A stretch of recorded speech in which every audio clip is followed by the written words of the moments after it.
Hello বন্ধুরা, তো এসে গেছি আর একটা নতুন ভিডিও নিয়ে।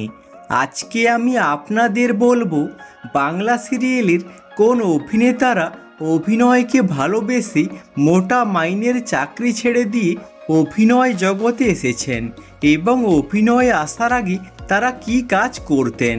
তো চলুন শুরু করি। নাম্বার 1, অভিনেতা অর্কপ্রভ রায়। ইনি বর্তমানে তোমাদের রানী ধারাবাহিকে দুর্জয় সেনগুপ্তর চরিত্রে অভিনয় করছেন। অভিনয় আসার আগে তিনি অনেকগুলি প্রফেশনের সঙ্গে যুক্ত ছিলেন, যেমন গান বাজনা করতেন, অ্যাসিস্ট্যান্ট ডিরেক্টর ছিলেন এবং ফটোগ্রাফি করতেন। নাম্বার 2, অভিনেতা বিশ্বরূপ বন্দ্যোপাধ্যায়। ইনি গৌরী এলো ধারাবাহিকে ঈশান ঘোষালের চরিত্রে অভিনয় করতেন। অভিনয় আসার আগে তিনি এলএনটিতে চাকরি করতেন এবং তারপর ট্রাইডেন্ট গ্রুপে ইনি বিজনেস স্ট্র্যাটেজি এবং রিক্রুটমেন্ট হেড ছিলেন।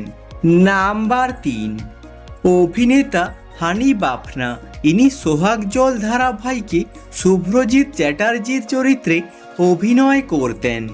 অভিনয় আসার আগে তিনি লুপিন লিমিটেডে কাজ করতেন, সেখানে মেডিকেল রিপ্রেজেন্টেটিভ ছিলেন তিনি।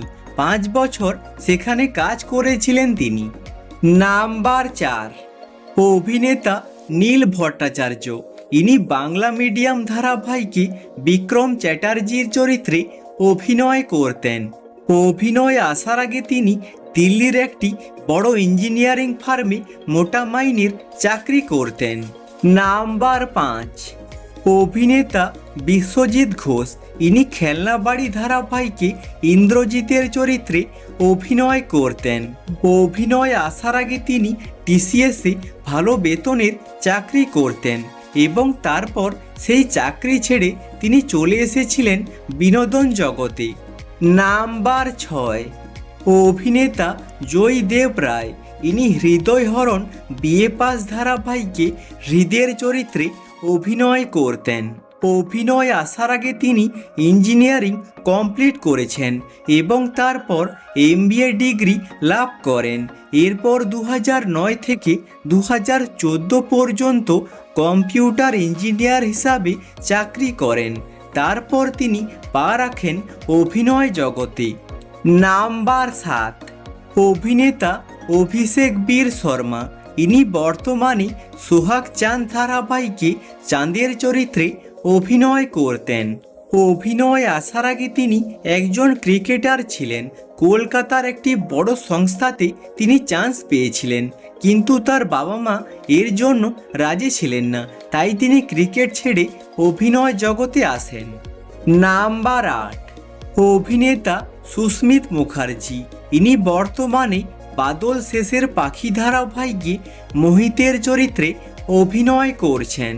অভিনয় আসার আগে তিনি Kalinga institute of industrial technology থেকে তার ইঞ্জিনিয়ারিং কমপ্লিট করেন এবং তারপর একটি বড় কোম্পানিতে চাকরি করেন এবং তিনি সেই চাকরি ছেড়ে তারপর অভিনয় জগতে আসেন। নাম্বার 9, অভিনেতা ঋত্বিক মুখার্জি। ইনি বর্তমানে মন দিতে চাই ধারাবাহিকে সোমরাজের চরিত্রে অভিনয় করছেন। অভিনয় আসার আগে তিনি একটি বেসরকারি কোম্পানিতে কাজ করছেন এবং লকডাউনের সময় তিনি সবজির ব্যবসাও করেছেন, কিন্তু তারপর সেই সব কাজ ছেড়ে তিনি অভিনয় জগতে প্রবেশ করেন। নাম্বার 10, অভিনেতা সোমরাজ মাইতি। ইনি বর্তমানে চিনি ধারাবাহিকে দ্রোণের চরিত্রে অভিনয় করছেন। অভিনয় আসার আগে তিনি বিদেশ থেকে তার ইঞ্জিনিয়ারিং কমপ্লিট করেছেন এবং তারপর একটি বেসরকারি ইঞ্জিনিয়ারিং ফার্মে মোটা মাইনের চাকরি করতেন তিনি, কিন্তু তারপর তিনি চাকরি ছেড়ে অভিনয় জগতে আসেন। আজকের মতো এখানেই শেষ। যদি ভিডিওটা ভালো লেগে থাকে লাইক করে দিও এবং চ্যানেলটাকে সাবস্ক্রাইব করে দিও এরকম ভিডিও আরও দেখার জন্য। আর কমেন্ট করে জানাও এনাদের মধ্যে তোমাদের পছন্দের অভিনেতাকে। Thanks for watching.